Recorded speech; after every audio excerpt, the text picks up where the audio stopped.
Chemistry. Chemistry 1411. This is our second to last chapter in the class, which deals with organic chemistry. And we're going to cover 4 sections. The first one deals with hydrocarbons. These are molecules that contain only carbon and hydrogen. Then we're going to look into molecules like alcohols, ethers, aldehydes, ketones, and amines and amides. And we'll probably start that during the next class. So today our focus is mostly going to be on section 20.1. Well, where is organic chemistry and where can I find organic chemistry?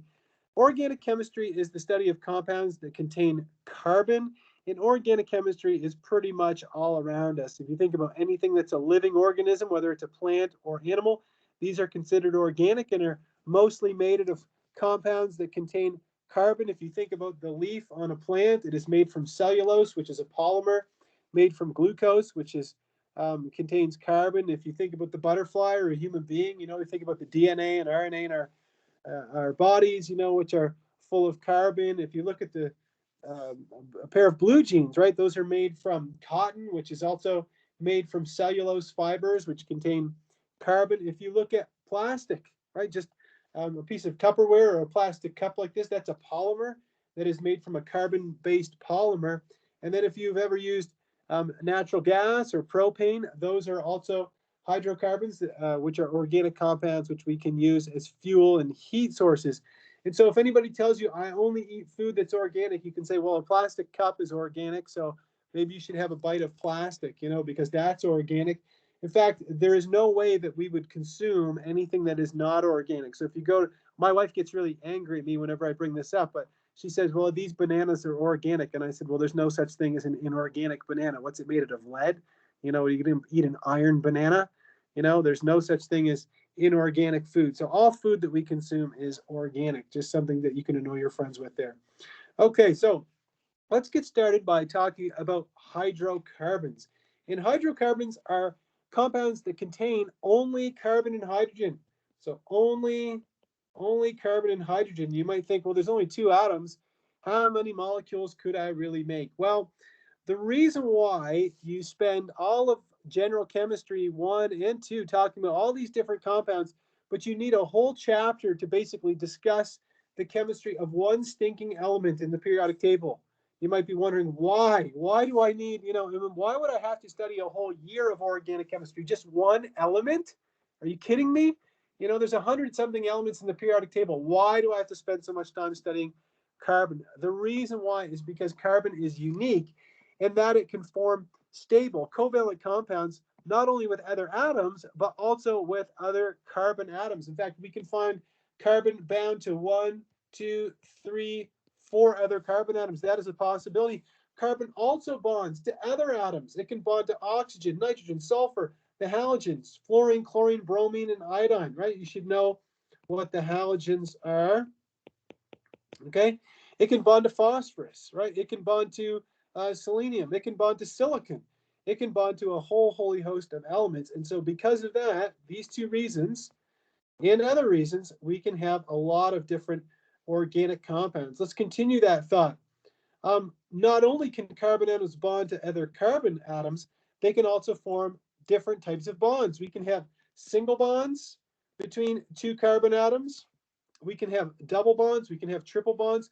We can have a double bond between a carbon and another atom, like an oxygen or a nitrogen or a sulfur. We can have triple bonds between carbon and a nitrogen, oxygen, and other elements as well. So carbon can do a lot of unique things. Still staying on that thought, the number of ways that you can arrange carbon and other atoms is virtually limitless, okay? We can have long chains of carbons all strung together like this, and I'll talk to you more about these formulas later on, but you can also have a bunch of carbons in a ring like this. If you've ever heard of benzene, benzene has a circular structure, or a cyclic structure, I should say, not circular, but it has a cyclic structure. And so, again, there's so many ways that we can rearrange carbon, or that we can arrange carbon atoms, that we can have so many different organic compounds, and that is why it takes so long to study organic chemistry. Also, we can have organic compounds that have the same number and kinds of atoms, but have different structures, and we call these isomers. Say, for example, I had the formula C2H6O, right? That's a molecular formula. Molecular formula. I could ask you guys, you know, what's the molar mass of C2H6O? And you could tally that up by looking at the periodic table. But there's two different ways to arrange these atoms. I could either arrange them like this, where I have the oxygen in between the two carbons, like that. That's called dimethyl ether. If I draw the Lewis structure complete, I'll put the lone pairs on the oxygens. Dimethyl ether is a gas at room temperature. It is used as a propellant in things like whipped cream canisters. And you can also arrange those atoms like this, like I'm drawing in blue here. This is the same molecular formula, but this is a new compound. This is ethanol. This is the same ethanol that's found in alcoholic beverages. Okay, and ethanol has a boiling point of around 78 degrees. So you can see these two compounds have the same atoms. The same atoms make up their constitution, if you will, but they have a different connectivity and different structures, and therefore we call these isomers, and they have different physical properties. All right. Well, again, a hydrocarbon contains only carbon and hydrogen. Just two atoms is going to be the focus of the lecture today. Hydrocarbons are nonpolar molecules. Now, what do we mean by nonpolar? It means the difference in electronegativity between any of the bonds in the molecules are going to be small. You guys remember the difference between nonpolar bonds, polar bonds, and ionic bonds, right? When we looked at the difference in electronegativity, we said if it was less than 0.4, we said that was a nonpolar bond, right? Nonpolar. We said if it ranged from 0.4 to around maybe 2.0, we called this a polar bond. And then we said if it was greater than 2, this is an ionic bond. And so when we're looking at hydrocarbons, there's only two possible kinds of bonds. We can either have carbon-carbon bonds or carbon-hydrogen bonds. The difference in electronegativity between two carbon atoms is going to be 0, of course. They have the same electronegativity. And the difference in electronegativity between a carbon and a hydrogen is very small. It's around 0.4, but it's considered nonpolar. So we'll say around 0.4. And so these are nonpolar bonds. And so we end up with nonpolar molecules. If a molecule is nonpolar, it is not going to dissolve in something like water, because water is a polar molecule. That is why when there's an oil spill, since oil is a hydrocarbon or is largely composed of hydrocarbons, the oil floats on top of the water, or it doesn't mix with the water. And the reason why is because oil and water don't mix, because oil is nonpolar and water is polar. Remember the rule, like dissolves like, right? Oops. Like dissolves like. That's a generic rule that you probably learned in General Chemistry 1. Polar molecules will dissolve in polar solvents, and nonpolar molecules will dissolve in nonpolar solvents. And so if we have a nonpolar solvent, and there are many nonpolar solvents, I won't go over them right now, a hydrocarbon typically will dissolve in one of those. We can have what are called substituted hydrocarbons. And if we have a hydrocarbon that's made of a chain or a ring, every carbon has to fulfill carbon's need for 4 bonds. So this is a recurring theme that you're going to see, is carbon always has 4 bonds, okay? So let's say I have 3 carbons like this. If I have 3 carbons in a row, carbon always has to have 4 bonds. So if I just have the 3 carbons and I fill up all the other bonds with hydrogens, since this carbon on the far left, the one I'm going to highlight in yellow, it only has 1 bond in this chain, that means it's going to need 3 more bonds to hydrogen in order for it to have 4 bonds. This carbon in the middle, the way that it's drawn, only has 2 bonds. So that means 2 plus 2 gives me 4. So it needs 2 bonds to hydrogen. And if I have this carbon on the end, well, you can see that it's only got 1 bond. So it's going to need 3 bonds to hydrogen. So we see that all 3 of these carbons have 4 bonds. Give me a thumbs up if you follow me on that concept.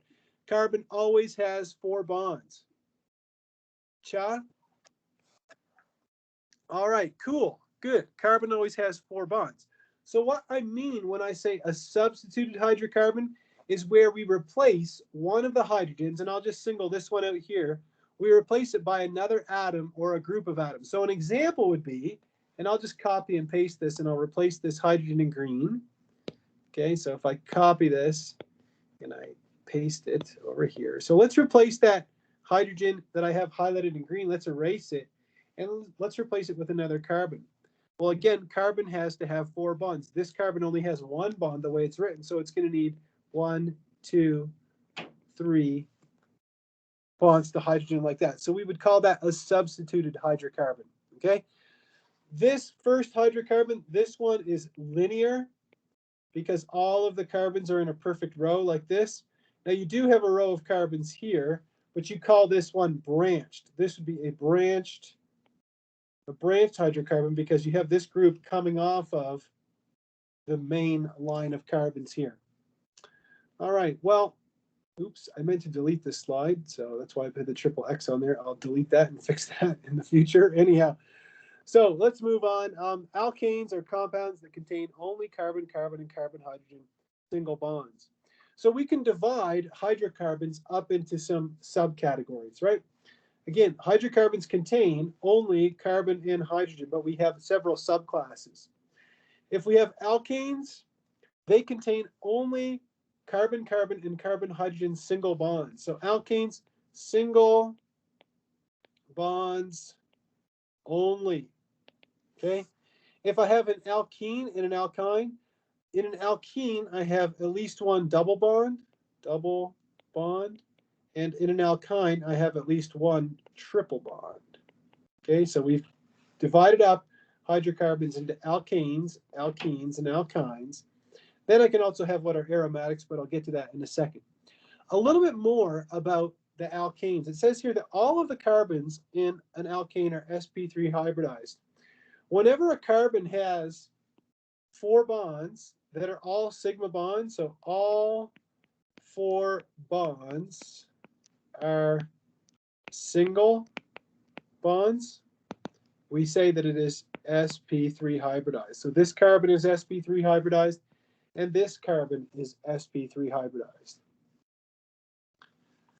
A saturated hydrocarbon is one that has no double or triple bonds. And so an alkane is what's called a saturated hydrocarbon, right? If we look at this structure of this alkane here, there are no double or triple bonds in there. Okay. Well, alkenes and alkynes, we say that they're unsaturated because they have at least 1 double or triple carbon-carbon bond. Now, if we look at the hybridization of the carbons in a double bond or a triple bond, in a double bond, this carbon here has 3 sigma bonds and 1 pi bond, so 3 sigma and 1 pi bond, and so it is sp2 hybridized. Okay, if you don't remember what a sigma and a pi bond is, you'd have to go back and review your General Chemistry 1, but that's something that we covered in General Chemistry 1. I'll review it with you very quickly. The first bond between any 2 elements is a sigma bond, right? The first bond is a sigma bond. Any bond after the first bond is considered a pi bond. Okay, so we've got this carbon that I have here is surrounded by 1, 2, 3 sigma bonds, and then it's got 1 pi bond attached to it. So that means it's sp2 hybridized. If I look at an alkyne, this carbon has 2 sigma bonds, and it's got 2 pi bonds. And so it is sp hybridized. So you need to know the difference between an sp hybridized carbon, 2 sigma and 2 pi bonds, and sp2, 3 sigma and 1 pi, and an sp3 hybridized carbon. And we would have covered the concept of hybridization in General Chemistry 1. There we go. So we've got alkanes, alkenes, and alkynes, and we'll get to aromatics in a little bit. So alkanes, alkenes, and alkynes. So an aromatic. What the heck is an aromatic? Well, I can have carbons bound in a ring, right? I told you that. When we have a cyclic structure, we have some kind of ring. Now, if I have this formula, C6H12, I can form this molecule here, which is called cyclohexane. It's what we call a cycloalkane. There are no double bonds in the molecule. You see that all of the carbons are bound in a chain around there like this. And since each carbon that I have highlighted in yellow has 2 bonds to other carbons, that means that each one has 2 hydrogens attached to it. So we get C6H12. That's what we call a cycloalkane. If we have an aromatic hydrocarbon, this is where we alternate double and single bonds. Look, I've got double, single, double, single, double, single, right? You see that the double and the single bonds alternate here. And so since each one of these carbons that has a double and a single bond to another carbon, since they all have 1, 2, 3 bonds, that means they can only have one hydrogen attached. And so I have C6H6 is my formula for my aromatic molecule. And this aromatic molecule happens to be called benzene. And I'm sure that many of you have heard of benzene. And so what have we covered? We've covered hydrocarbons. They're molecules that possess only carbon and hydrogen. They're nonpolar molecules because they only possess carbon, carbon, and carbon-hydrogen bonds. What else? We covered what the difference between an alkane, an alkene, and an alkyne is. We covered the hybridization of carbon when it has 4 sigma bonds, when it has 3 sigma 1 pi, 2 sigma 2 pi, and we also covered what an aromatic hydrocarbon is. I have one more question for you before we move on. Could anybody tell me what the hybridization of this carbon right here is? And it's the same for all of the carbons in the benzene ring, in this aromatic compound. What would the hybridization of that carbon be? And it's not a trick question.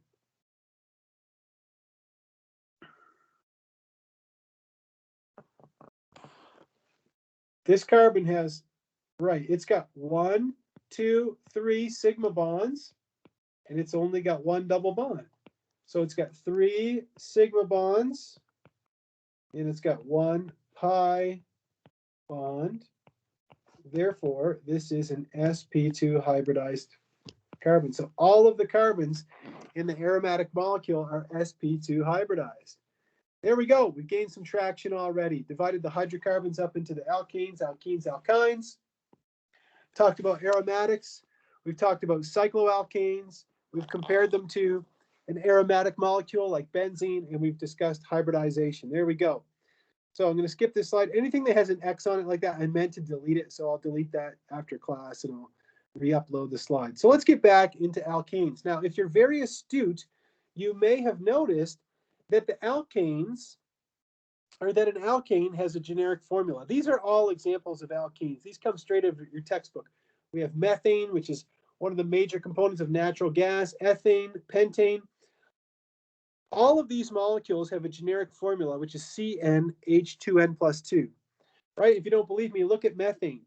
Methane has a formula of CH4. If it's CnH2n plus 2, how many carbons do I have? I have 1.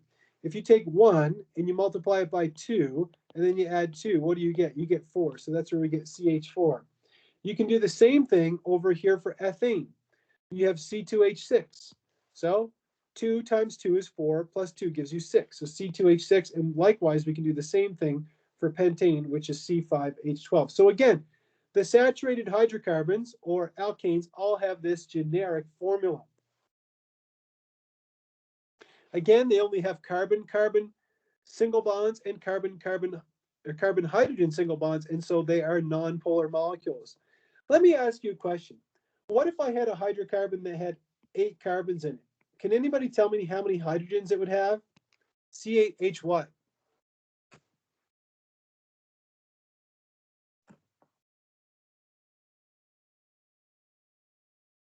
Exactly, it'd be C8H18, right? 2 times 8, 16 plus 2 gives you 18. And so even if I said 100 carbons, right, you would say, okay, well, it'll have 202 hydrogens, right? You can always figure out the generic structure of an alkane that way. Or the generic formula of an alkane, I should say. Where am I? Son of a gun. Okay, there we go.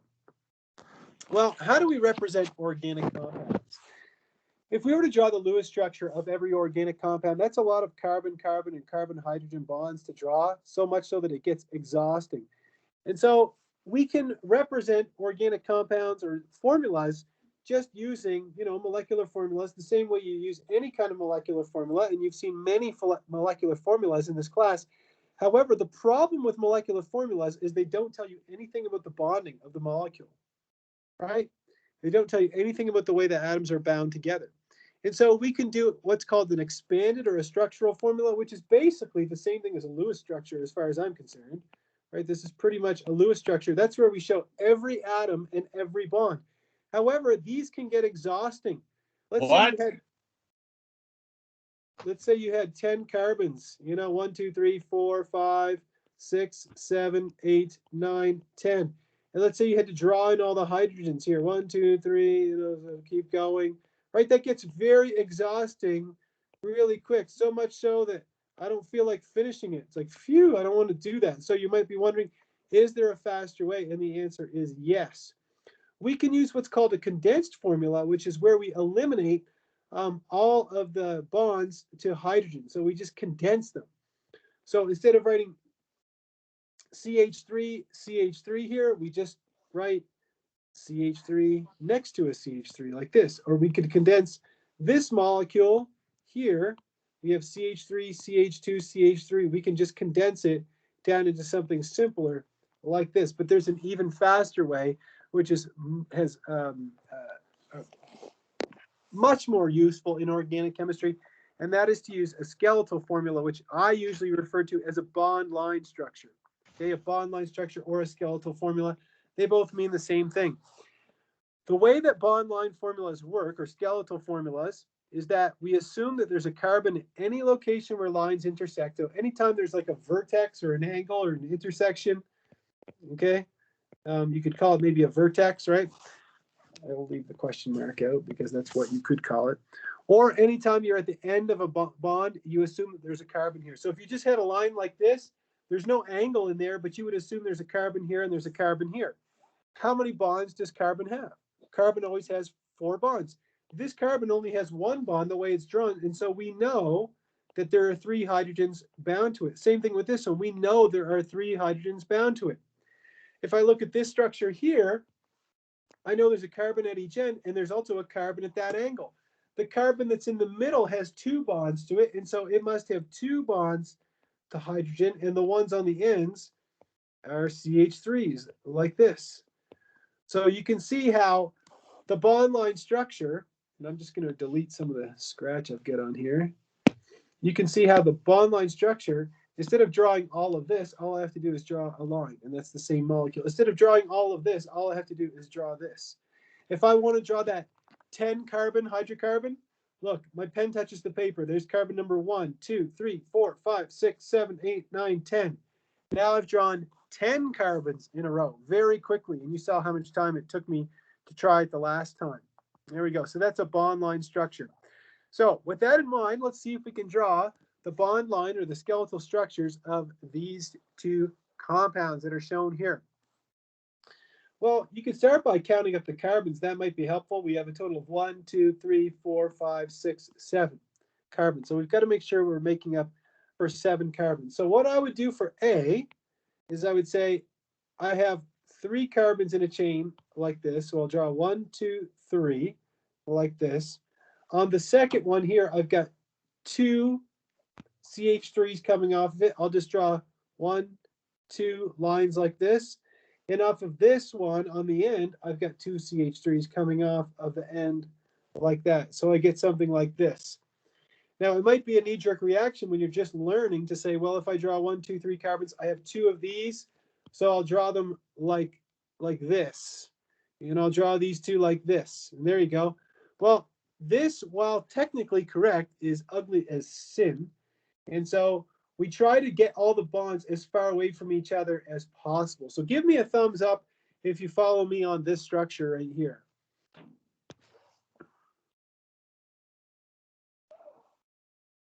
Yeah, okay. Well, if you follow me on that structure, let's take a look at the next one. Let's count the number of carbons. We've got 1, 2, 3, 4, 5, 6, 7. So if we want to represent 7 carbons, what we would do is we would start with our pen touching the paper. That's the first carbon. We have 1, 2, 3, 4, 5, 6, 7. And we have that molecule drawn now as a bond line structure. You might be wondering, Mr. Dion, do I have to do it? Could I go 1, 2, 3, 4, 5, 6, 7? The answer is yes. They both represent the exact same thing. Mr. Dion, what if I did it like this? 1, 2, 3, 4, 5, 6, 7, like that. Technically correct, but kind of ugly. And I don't mean that in a mean way. I just mean that what molecules like to do is they like to adopt what's called the most stable conformation, which is another way of saying, quit crowding me, bro. Okay, they like to have as much room available to themselves as possible. So just give me 1 second here. I'm just going to make a model to show you very quickly. And of course, stop me at any point if you have a question. Organic chemistry. So we had 7 carbons in a row. So how many do I have here? I got 1, 2, 3, 4, 5, 6. Add 1. There we go. So I'm going to switch over to my camera just for a second here to show you something quickly using a molecular model kit that I have in my office. Just give me 2 shakes of a lamb's tail.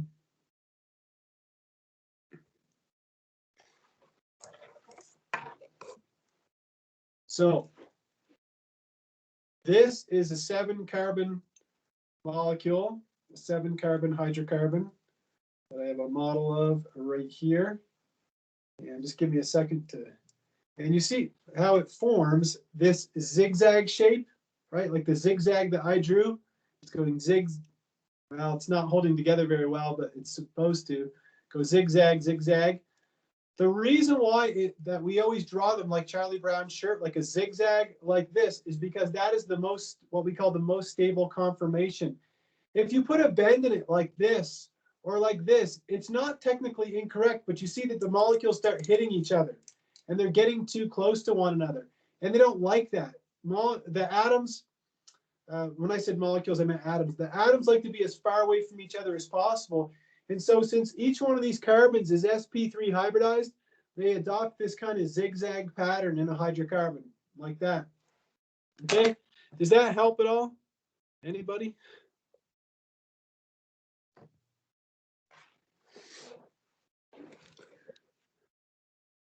In chemistry, there's always a good reason why we draw something the way that we do.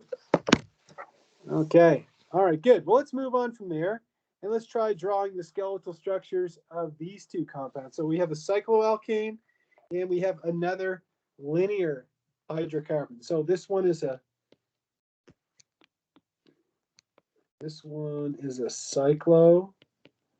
cycloalkane. And this one is just a plain old alkane. So the first one, I have 6 carbons in a ring, and they're going to adopt this hexagonal shape like this. And then I have this one CH3 group coming off like this. The next one, I have 5 carbons in a row, right? 1, 2, 3, 4, 5. So I'm going to start with my pen touching the paper. That's the first carbon. 1, 2, 3, 4, 5, like that. Okay, again, the reason why we can draw them like this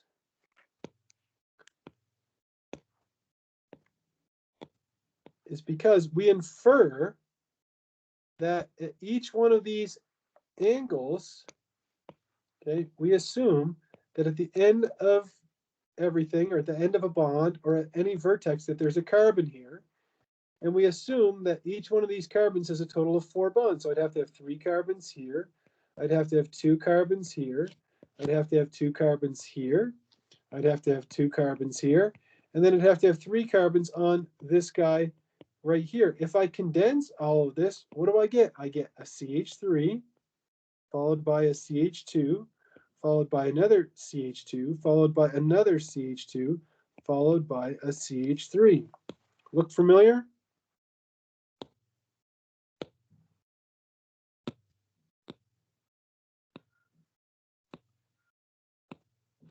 It's this molecule. Okay, give me a thumbs up if you think you follow me on skeletal structures or bond line structures. I'm definitely going to ask you some questions about these on your first, or your next exam rather. Okay, good. Okay, good. Well, if we have a bunch of carbons strung together, okay, we have a straight chain alkane, okay? All of these carbons are strung together like this, 1, 2, 3, 4, 5. Well, if we increase the length of that chain, if we go from, let's say, if we go from 1 carbon to 2 carbons to 1, 2, 3 carbons to 1, 2, 3, 4 carbons to 1, 2, 3, 4, 5 carbons to 1, 2, 3, 4, 5, 6 carbons, so on and so forth, we have the first 10 continuous chain alkanes on here. You have to know the names of the first 10, going from methane all the way to decane. So it goes methane, ethane, propane, butane, pentane, hexane, heptane, octane, nonane, and decane. Again, these are continuous chains, okay? These are linear. So if I want to draw the bond line structure for methane, there really isn't one. It would technically just be a dot, so we don't use that. But for ethane, it would be a line like this. For propane, we have 1, 2, 3 carbons. For butane, we have 1, 2, 3, 4. For pentane, we have 1, 2, 3, 4, 5. For hexane, we have 1, 2, 3, 4, 5, 6. Heptane, 1, 2, 3, 4, 5, 6, 7. 1, 2, 3, 4, 5, 6, 7, 8. 1, 2, 3, 4, 5, 6, 7, 8, 9. And then for decane, we have 1, 2, 6, 7, 8, 9, 10. There we go. So those are the bond line structures of the first 10 straight chain or continuous chain alkanes. All right.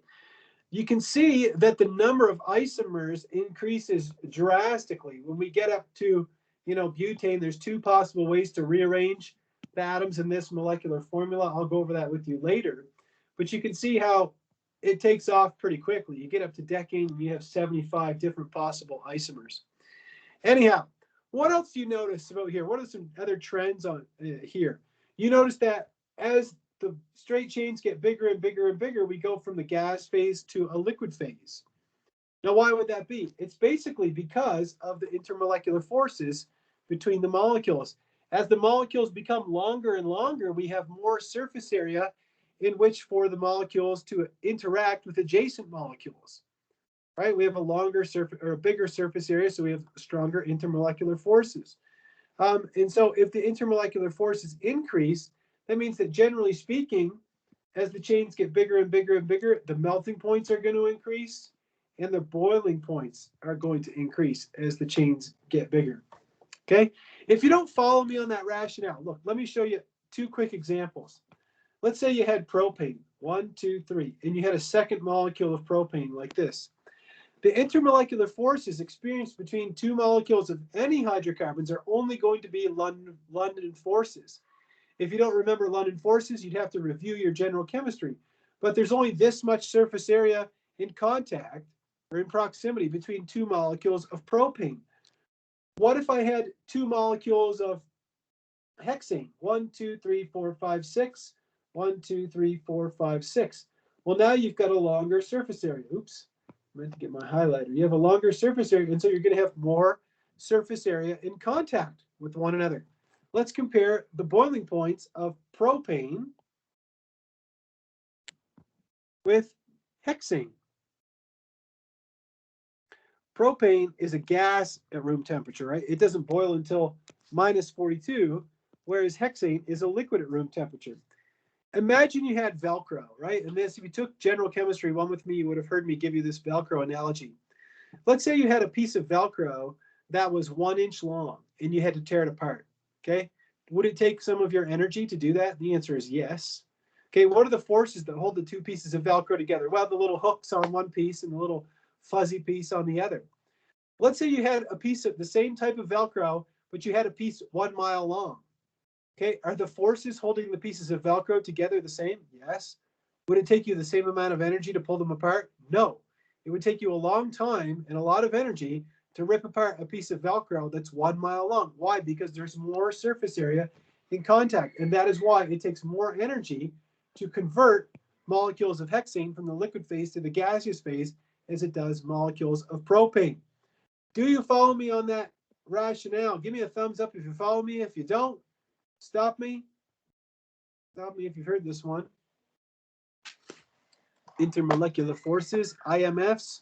So again, if you don't remember your intermolecular forces, where's my black pen? Here we go. Your IMFs, London forces, dipole forces, hydrogen bonding. You need to be aware of that stuff, okay?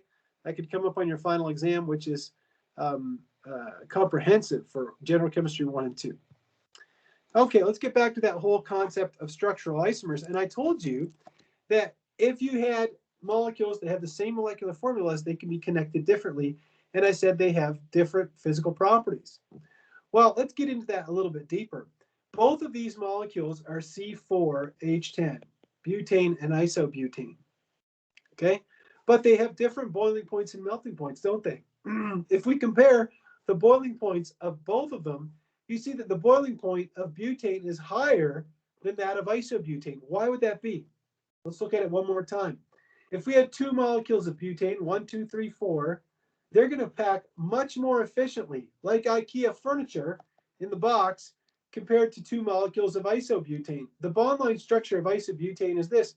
If I draw another molecule of isobutane, there's no way for them to pack nearly as efficiently as the molecules of butane. And so it's going to take less energy to get them to vaporize or to be converted from the liquid phase into the gaseous phase. Same rationale for melting points as well. Now, a trap that students will fall into sometimes is they'll say, well, if I compare these 3 compounds, these are all isomers. No, these 3 compounds are all identical, not identical. Oh, that's an exclamation point. I thought it said identical. It says identical exclamation point. Anyhow, these 3 molecules are all identical. Let me show you why. It has to do with the fact that a single bond can rotate, right? I have free rotation around this bond. Any single bond, there's rotation, free rotation around it. Let me show you quickly. I'll stop my thing here and I'll show you. Where's my camera? Give it a second, wait for it to conk out. Yep, and then I go back to the application. So here I have 4 carbons in a row in that beautiful zigzag pattern, right? But we know that there's free rotation around this bond, right? It can do this, it can rotate, this can rotate, it could be like this, it could be like this, right? There's free rotation around all of these bonds. The zigzag pattern is the most stable of all the arrangements because the atoms are further away from each other, but it can adopt a variety of different possible conformations, okay, which are just rotations around the sigma bonds. And so that is why we can draw it different ways, but they all represent the same thing. And if you're like, I'm not sure if I'd ever be able to figure that out, well, just look at the chain, right? You can see that the chain here going from 1, 2, 3, 4, 1, 2, 3, 4, 1, 2, 3, 4, right? They all represent the exact same thing. They all represent CH3 followed by a CH2, followed by a CH2, followed by a CH3, right? Which is the same thing as this, which is the same thing as butane, okay? Which is the same butane found in a butane lighter. All right, there we go. This isn't covered in our book, but I thought I'd mention it very quickly with you because it might come up in my speech, and that is carbon classification. So carbon classification just denotes how many carbon atoms a carbon is attached to, right? Because I told you that carbon can form bonds with other carbon atoms. So you see all these carbons that are highlighted in pink? If the carbon is attached to one other carbon, it's called a primary carbon. If it's attached to 2, we call it a secondary. If it's attached to 3, we call it a tertiary. How many do you think it's attached to when it's a quaternary? It's not a trick. Anyone? Yeah, thanks, Bruna. It's 4. Exactly. 1, 2, 3, 4. Okay, so it just might come up in my parlance or in my speech, and so just in case it does, yeah, I see somebody says I assume 4. Well, your assumption is 100% correct. All right. So let's move on and discuss what are called alkyl groups. In order for you to be able to name an organic molecule, you've got to understand what alkyl groups are. Do you remember the simplest possible alkane? Well, if you didn't pick up on it, it was methane. It's the fully saturated hydrocarbon, has the formula CnH2n plus 2, where N is equal to 1, right? Methane. It's the major component of natural gas. Well, if I remove one hydrogen from that methane molecule, what I get is a group. I call this an alkyl group, okay? And this is called a methyl group. Sometimes I can represent it like I have up top. Other times I'll just represent it as CH3 like that. In fact, you even heard me say CH3 earlier on in my speech. And now you know that when I say methyl, I'm referring to a CH3 group. Now, what if I have an ethane molecule? It is the second simplest hydrocarbon. If I remove any one of these hydrogens, okay, I produce what's called an ethyl group, which is the same thing as CH3CH2, okay? So instead of me calling it a CH3CH2 group, it's called an ethyl group. And remember, because we have free rotation around the carbon-carbon bond, all three of these hydrogens are identical. All three of these hydrogens are identical. And so it wouldn't matter which one of these we ripped off to make our ethyl group. We could pull off this one, make that ethyl group. We could pull off this one, make this one. They all represent the same thing. They all represent an ethyl group. Now, when you increase the number of carbons, things get more complicated.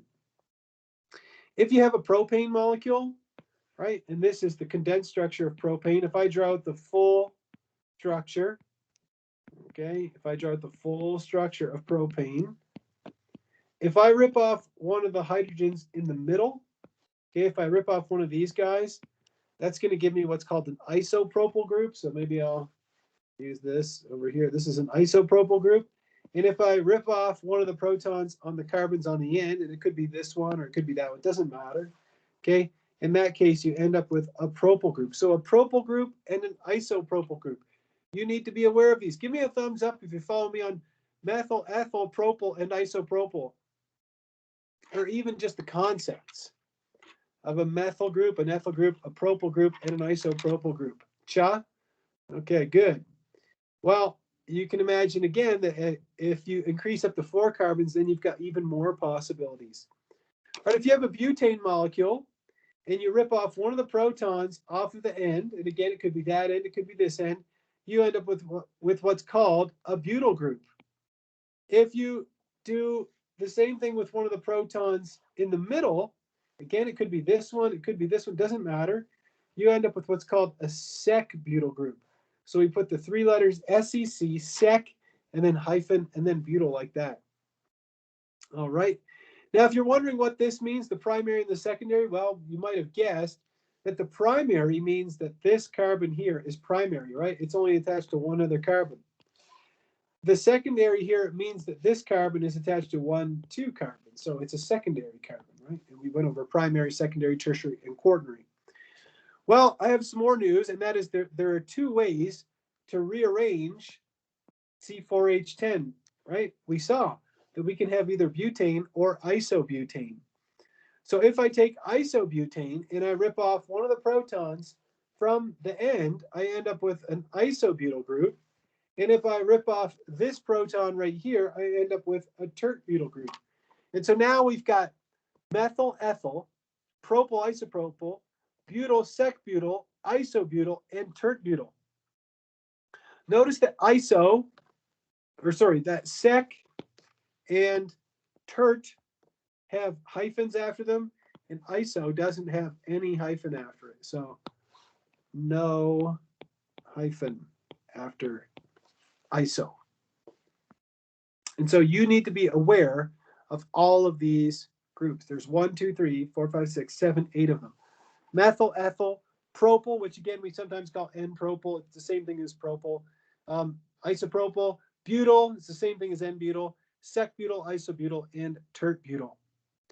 All right, give me a thumbs up if you're like, well, I don't know them right now, but if you give me a little bit of time, yeah, I think I can figure out the difference between methyl, ethyl, propyl, isopropyl, sec-butyl, isobutyl, tert-butyl, butyl. Cha?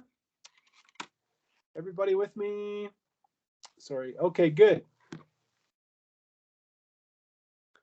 Give me 1 second here.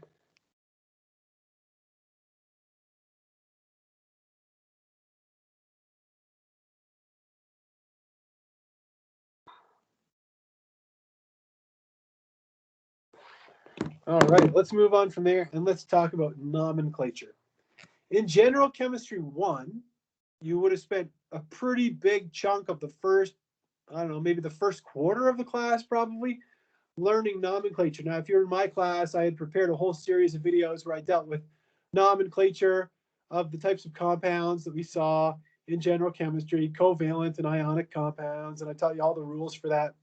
Well, now we're going to take a look at the rules for naming organic molecules, because in order for scientists to be able to communicate with one another across, international lines these days, or state lines, whatever, in order for us to communicate, we've got to be able to come up with a name that is a descriptor of an organic molecule, and it has to be a unique descriptor, meaning we have to have unique names for all organic molecules. And to come up with these names, we use a series of rules which were developed by the International Union of Pure and Applied Chemistry. And in order for you to be able to apply these rules, you've got to know the 8 alkyl groups: methyl, ethyl, propyl, isopropyl, butyl, terbutyl, isobutyl, and secbutyl. All right. Well, let's take a look here. And so we've covered the first 10 hydrocarbons, right? We covered methane, ethane, propane, butane, pentane, hexane, heptane, octane, nonane, and decane. We got that far. So how are you going to name an alkane? It says the base or the parent name for an alkane is determined by the longest chain of carbon atoms in the formula. The longest chain might bend, it might twist, it is seldom horizontal. Any carbon groups not part of the base chain are called branches or substituents. These carbon groups are also called alkyl groups. So let's say we had 1, 2, 3, 4, 5, 6 carbons in a row like this, and we had another carbon coming off like this. The first rule is saying we find the longest chain, right? The longest chain here has 1, 2, 3, 4, 5, 6 carbons. Hopefully you can see that's the longest chain, and you wouldn't do something like this and say 1, 2, 3, 4. There you go. No, that's not the longest chain. What if you went like this? 1, 2, 3, 4, 5. Well, those are all nice ideas, but still the longest chain is the one that has 6 carbons. So how do you find the longest carbon chain? The answer is trial and error. You keep working until you find the longest carbon chain. And so this group right here, we call this a substituent or a branch, because it is not part of the main chain. Now that is an alkyl group. Can anybody tell me what alkyl group this is down here that I have circled in red? Would that be in methyl, ethyl, propyl, isopropyl, butyl, terbutyl, secbutyl? Anybody? Yeah, it would be a methyl, right? Because this is just a CH3 group that's hanging off of here. Okay, so this would be a methyl group down here. You don't have to draw it in. It's not required. Okay, because in a bond line structure, we assume that there's a carbon and 3 hydrogens there. So how would I name this molecule? Well, since there are 6 carbons in the parent, or the longest chain, I go back to this table here and I say, well, if there's 6 carbons, that means that the parent is hexane. So that means that this molecule is some kind of hexane of some sort. And I have a methyl group at the 3rd carbon. And so we call that group a 3-methyl. So if I put that all together, this would be 3-methyl hexane, 3-methyl hexane. Now notice that there's another nuance here that I haven't covered yet. Is that whenever you have numbers and letters, okay, they're separated by a hyphen. Okay, now we could put that in here. Numbers and letters are separated by a hyphen, okay, in our names. So we have 3-methylhexane. Now the reason why, one of my students wrote methylhexane, the reason why I have to call that 3-methylhexane is because what if I had this isomer? What if I had my 6 carbons, 1, 2, 3, 4, 5, 6. But what if my methyl group was here? Well, again, I still have my 1, 2, 3, 4, 5, 6 carbons. So this is some kind of hexane, but now my methyl group is at carbon 2. It's a 2-methyl hexane. Now, if you're very astute, you might be asking, well, why is it 2-methyl hexane? Why isn't it 5-methyl hexane? Why couldn't I number from over here and say 1, 2, 3, 4, 5? Why couldn't this be 5-methylhexane? Because it would be incorrect. We want to give the substituents the lowest possible number. Namely, we want to give the first substituent the lowest possible number if we have more than one substituent. So here are some examples. You see that the longest carbon chain in this molecule has 1, 2, 3, 4, 5, 6, 7, 8, like this. You see the longest chain in this molecule has 1, 2, 3, 4, 5, 6, 7, like that. Okay? So the longest chain is not always going to be just delivered to you on a silver platter, all horizontal and perfect. So you want to number those chains in such a way that you give the first branch the lowest possible number. If we go back here, we have a branch here and we have a branch here. If I start numbering from here, 1, 2, 3, 4, my first branch would be at carbon 4. However, if I start numbering from this end, 1, 2, 3, my first branch is on the third carbon. And that is why I start numbering up here. So I have a 3, this is a 3 methyl group. And this would be a 5 what? Who could tell me? A 5.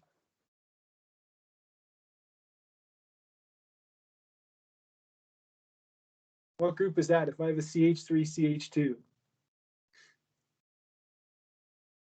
It's an ethyl, that's right. So this is a 5-ethyl. Okay, if I look at the longest chain in this one, I have 7 carbons. I have a methyl group at carbon 3, and so that is a 3-methyl as well. So there we go. Now, if I want to put the names all together for this one, okay, let's do it together. We have our longest carbon chain. We have 1, 2, 3, 4, 5. So we have a 3-methyl and a 5-ethyl. Well, let's look at the rest of the rules. It says you want to list the substituents in alphabetical order. Okay? If you have a halogen, that usually comes first, but we have a 3-methyl. We have a 3-methyl and we have a 5-ethyl. What comes first? We have E and we have M. Well, E comes before M in the alphabet. So if we put this all together, we have a 5-ethyl, 3-methyl, and if there's 8 carbons in the parent chain, what would the suffix be, or what would the parent be? Could anybody tell me? This would be 5-ethyl, 3-methyl, something. 8 carbons in a row. Octane, exactly. This is octane. Okay, the next one, we have 7 carbons like this. We number it starting here, 1, 2, 3, so we have a 3-methyl. Again, if we were to start down here, we'd have 1, 2, 3, 4, 5. That's not right. 3 is lower than 5. And we want to give the first substituent the lowest possible number. So this is a 3-methyl heptane because it's got 7 carbons. Like so. There we go. All right. I'm going to let you guys give this one a try. Yeah, we got time. Could anybody come up with a name for this compound? I'll give you a second to think about it.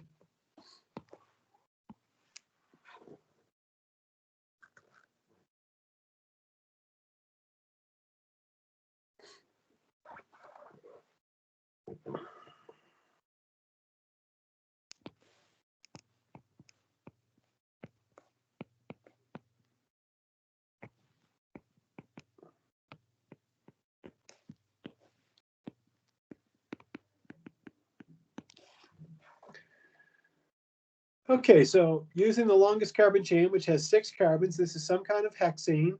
I have 2 substituents, a 4-ethyl and a 2-methyl. So yeah, Brogan, you're right. So I have a 4-ethyl, 2-methyl hexane.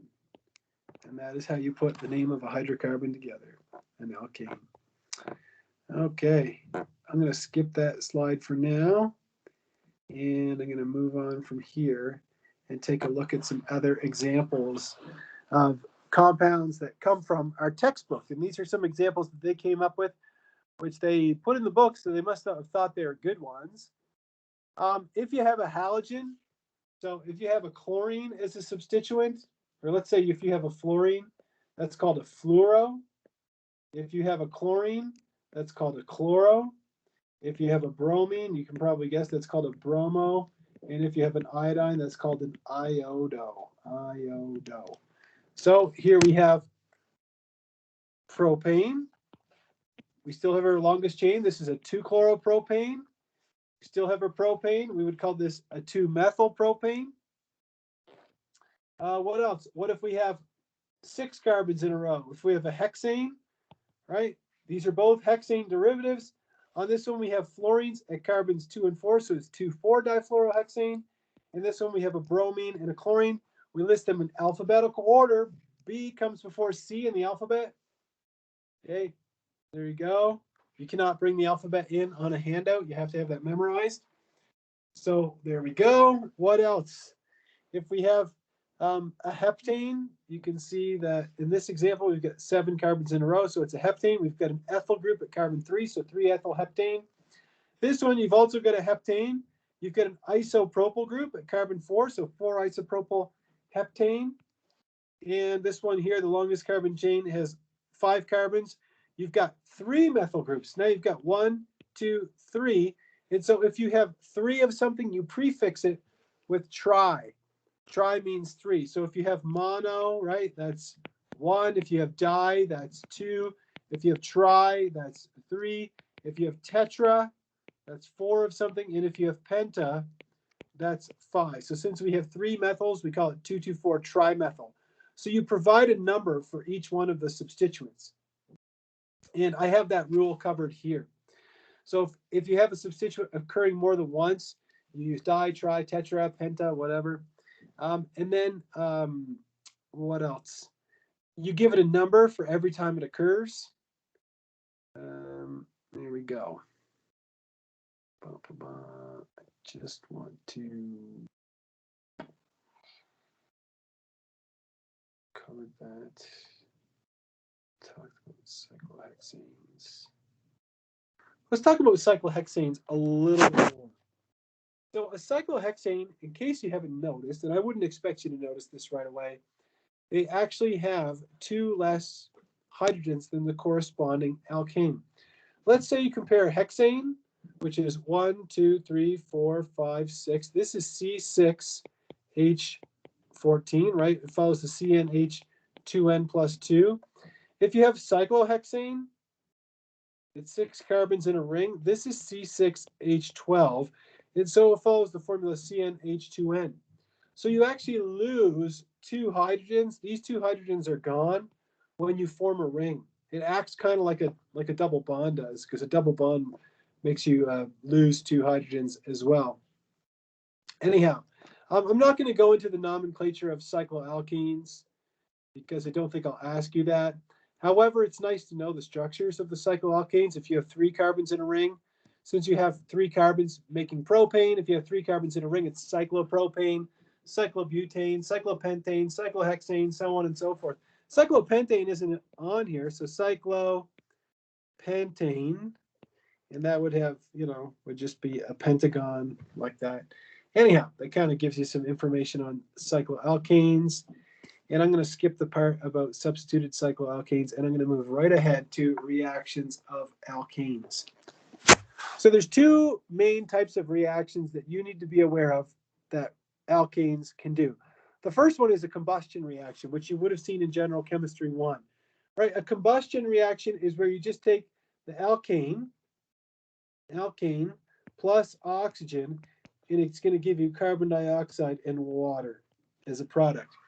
The second one is called a substitution reaction, and this is where you react with a halogen, usually chlorine, so Cl2, or bromine, Br2, in what's called a halogenation reaction.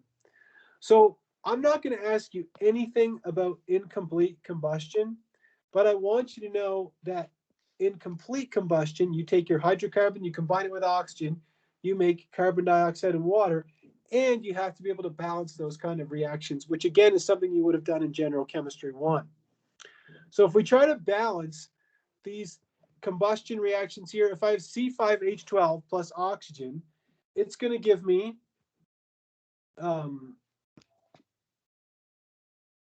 carbon dioxide plus water. I can show you very quickly how to balance a reaction like this. The trick is this: you save oxygen for last. Always do the oxygen last, and you can manipulate the oxygen in any way that you want. So if I have 5 carbons and I only have 1 carbon over here, that means I need a 5 in front of my CO2. If I have 12 hydrogens here and I only have 2, what times 2 gives me 12? The answer is 6. So now my carbons and my hydrogens are balanced. Let me tally up the total number of oxygens I have. I have 10 here from my CO2s, right? 5 times 2 is 10 plus 6. That gives me a total of 16 oxygens. If I have 16 oxygens and I have O2, what times 2 gives me 16? The answer is 8. And so now my equation is completely balanced. Okay, you would do the same thing here, and I can show you how to do this one. Okay, you're going to end up forming carbon dioxide plus water. Let's do it quickly. We have 6 carbons here. We need a 6 here. We have 14 hydrogens here. We need a 7 here. Let's tally up the total number of oxygens. I have 12 plus 7. That gives me 19. Yep. And so here I'd put 19 over 2, like that. Because 19 over 2 times 2 gives you 19. And we need 19 oxygens. And that's how you balance a combustion reaction. The halogenation reaction is something completely new to you. And a halogenation is a substitution reaction, which really only means that we replace one atom for another atom. Okay? What we do is we take an alkane, like ethane, for example, we treat it with a halogen, like chlorine, so this is just Cl2, and then in the presence of heat or light, what happens is you replace one of the hydrogens with a chlorine. Well, if you replace one of them with a chlorine and it's from Cl2, what are you going to be left over with?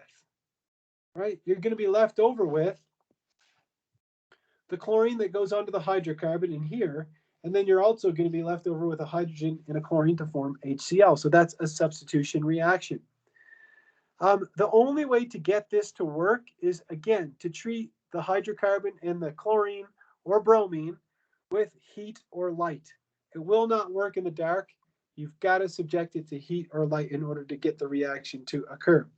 So these are just some examples of halogenation reactions. You take a hydrocarbon, you treat it with a halogen, heat or light, and you do a substitution. So all we're showing here is a substitution of one carbon-hydrogen bond from any of these molecules, and you're just replacing the hydrogen with a halogen. That's it. Nothing more than that, and you're left over with a hydrogen halide. So again, the 2 reactions that you have to know are combustion and halogenation, which is a substitution reaction. I'm going to skip this slide here, which deals with fractionation of crude oil. And we'll move on to the next 2 functional groups, which are alkenes and alkynes. So an alkene, as we discussed before, is a hydrocarbon wherein we have a carbon-carbon double bond. And an alkyne is one where you have a triple bond. And the generic formula for an alkene is CnH2n, and for an alkyne is CnH2n minus 2. Because every time we form a double bond or we add a pi bond, we lose hydrogen atoms. The simplest possible alkene is ethylene, which is this molecule right here. It's actually got 2 different names. It can be called ethylene or ethene, depending on whether you use an IUPAC name or what's called a common name. And the simplest alkyne is acetylene, which can also be called ethyne. And we'll talk more about that later. But if you've ever done welding with a torch before, you've probably used acetylene gas in some way. Now, something else about condensed formulas. When we draw the condensed formula of a molecule that has a double bond or a triple bond, you don't leave the double bond or triple bond out. You have to include that. So if you wanted to draw a condensed formula of ethylene, you can't write it as CH2. You couldn't do this. H2C like that. That would be incorrect. You've got to show the double bond. Same thing here. If you wanted to draw the condensed formula of acetylene, you couldn't go HCCH. Okay? You've got to show the triple bond. That's always going to be part of a condensed formula. The geometry around an sp3, an sp2, and an sp hybridized carbon, you should have an idea about the bond angles. The bond angles around the carbons in an sp3 hybridized carbon are 109.5 degrees. And each one of these carbons is tetrahedral. And this goes back to molecular geometry in General Chemistry 1. I know you all learned it. If you have an sp2 hybridized carbon, the bond angle is 120 degrees. And these are going to be trigonal planar. Okay. And if you have the bond angle in an alkyne as being 180 degrees, then this is going to be linear. And so you need to know the correlation between hybridization, right? This is sp, this is sp2, this is sp3. You need to know the correlation between hybridization, molecular geometry, and bond angle. All right. How do we name an alkene or an alkyne? Well, if you learned methane, ethane, propane, butane, pentane, hexane, heptane, octane, nonane, decane, then all you got to do when you have a double bond is you change the suffix ane to ene for an alkene. And if you have a triple bond, you change it from ane to ine to represent the triple bond. So we could have ethane, right? Then we put a double bond and we have ethene. We have a triple bond, we have ethyne. If you have propane, you go from propane to propene to propyne. If you have a longer chain than 3, then you have to indicate where the double bond is. Let me show you what I mean. If you have butane, which there's not a lot of room here, but this molecule is butane. If you have butene, there's actually 2 possibilities. You could have the double bond here, or you could have the double bond here. This would be 1 butene, and this would be 2 butene. And the same thing for the triple bond.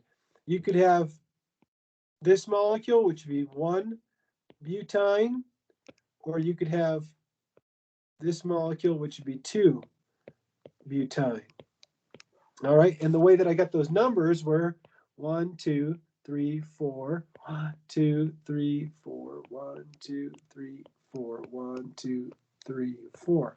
And so again, we want to give that double bond the lowest possible number. And that's where I get 1 butene, 2 butene, 1 butyne, and 2 butyne. There's no such thing as 3 butene or 4 butene. It doesn't exist.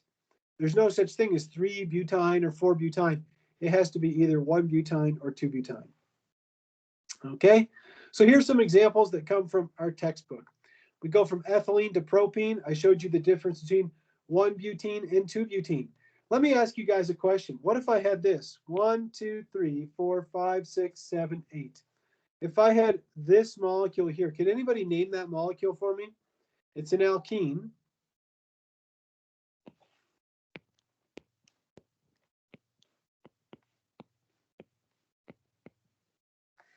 Could anybody name that molecule?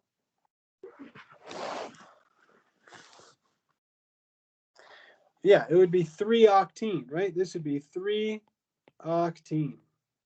Okay, there we go. All right. So maybe you can take a look at these 2 practice problems, and we'll address these the first thing at the start of our next lecture.